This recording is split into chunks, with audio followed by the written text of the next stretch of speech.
78% of 3rd through 8th grade black students are not proficient in math in Wake County. We're wasting taxpayer dollars putting money towards this diversity office that's not benefiting those who need it the most. And as we talk about inclusion and making sure that the trans student feels comfortable and the queer student feels comfortable, what does that have to do with reading, writing, and arithmetic?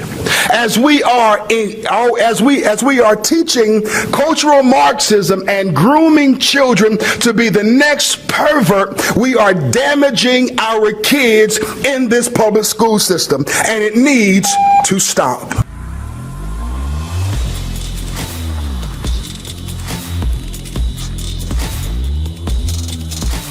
This video is brought to you by TatumStore.com. TatumStore.com. Ladies and gentlemen, right here at the top 40% off all of our clearance rack items. But I want to show you this shirt.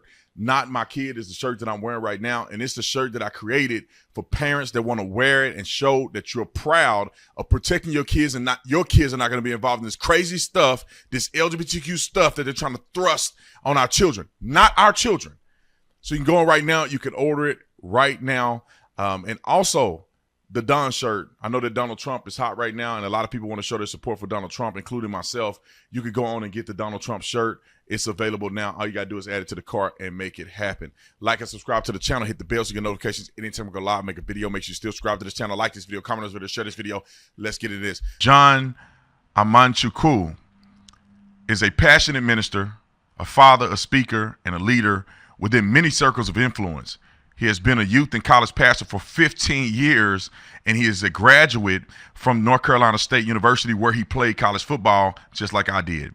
He went on to get his master's degree from Liberty University in Christian ministry, and he wrote an incredible book, and we're going to talk about that book today. It's called Erased: Uncovering the Lie of Critical Race Theory and Abortion.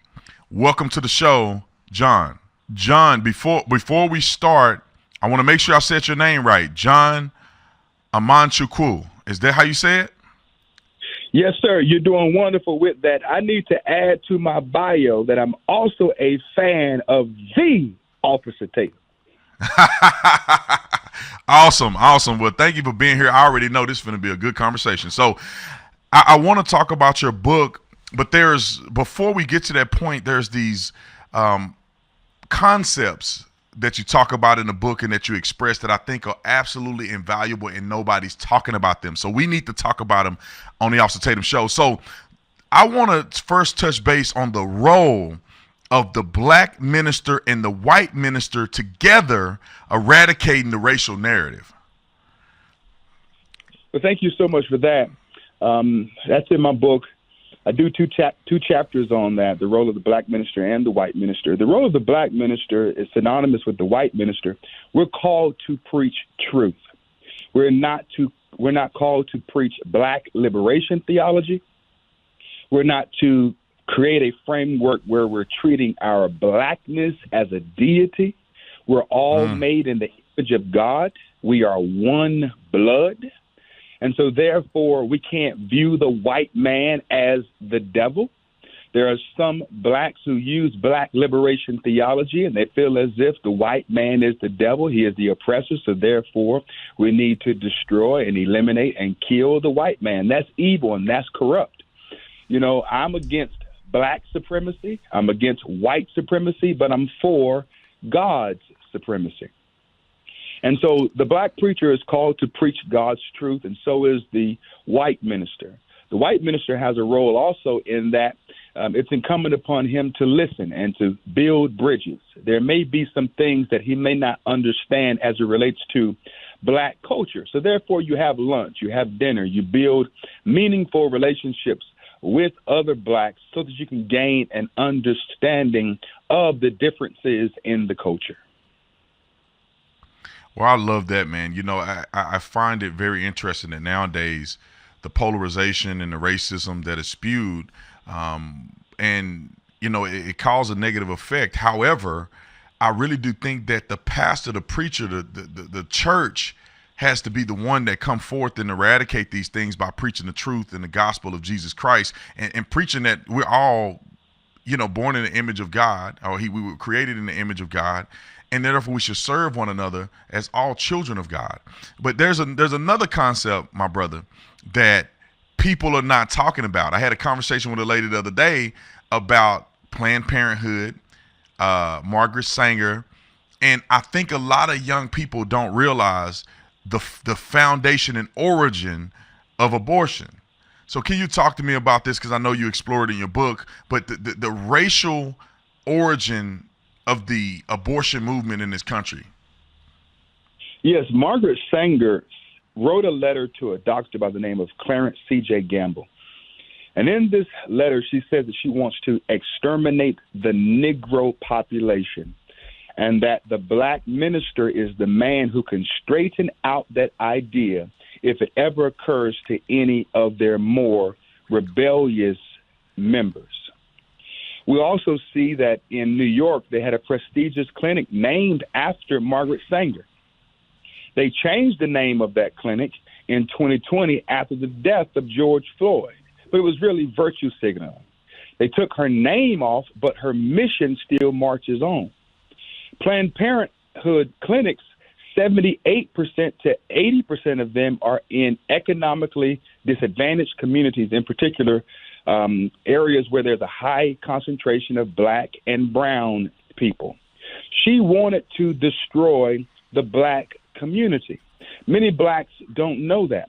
However, every election cycle, whether it was 2022, and the same thing may happen, I hope it doesn't, but in 2024, many black pastors will be preaching this black liberation theology and convincing their congregation to go down there and sign up for a party that is anti-God, that supports the killing of the unborn. In order for a people group to maintain themselves over 25 years, a fertility rate of 2.1 is needed.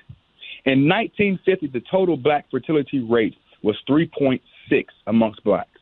In 1975, it was 2.3. In 2016, it was 1.832. In 2017, it was 1.824.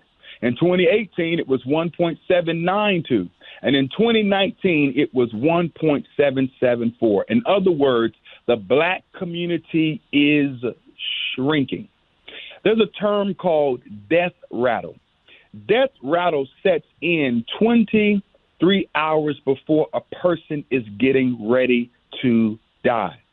There is a reverberating sound of death rattle in America, in particular in the black community. We are dying at an alarming rate. And God forbid that we have men like Raphael Warnock who can campaign on a false notion that you can be a pro-choice pastor. Let me make that plain. There is no such thing as a pro-choice Christian or a pro-choice pastor. You can't claim to obey God, submit to God, and follow God, and then disobey him while saying that you are being obedient to the scriptures. It doesn't work like that. I'm glad you said it, and I pray that everybody send around a proverbial offering plate, because you just made a spiritual mic drop. I wish that most people would get that. It's not about hate. It's not about division. It's about truth. There's no way whatsoever that some man can go to seminary school, some man can be ordained by leadership to be a pastor, preach in the church, read the gospel every day, and come to the conclusion that it makes any sense to be pro-choice. And you hit the nail on the head, John, is that they're putting their blackness and their political affiliation above their relationship with God. I got 1 minute left, and I want to touch on this point, and if you could do it in 30 seconds, that'd be brilliant. In your book, you said equity is a far cry from equality. Can you explain that in about 20 seconds? Equity is the transmission of a disease called communism. Equity takes from the productive person and gives to the unproductive person. Equity takes from the winner and gives to the loser. Therefore, the winner doesn't win, And the loser thinks that he has won, but he has lost because he's robbing another man just to be propped up. That's equity. Amen. John, thank you so much for the call. Hey, if you enjoyed this video, I put out 3 videos a day, so make sure you go to the playlist that says new video and watch more videos. Subscribe to this channel. Let's go, baby.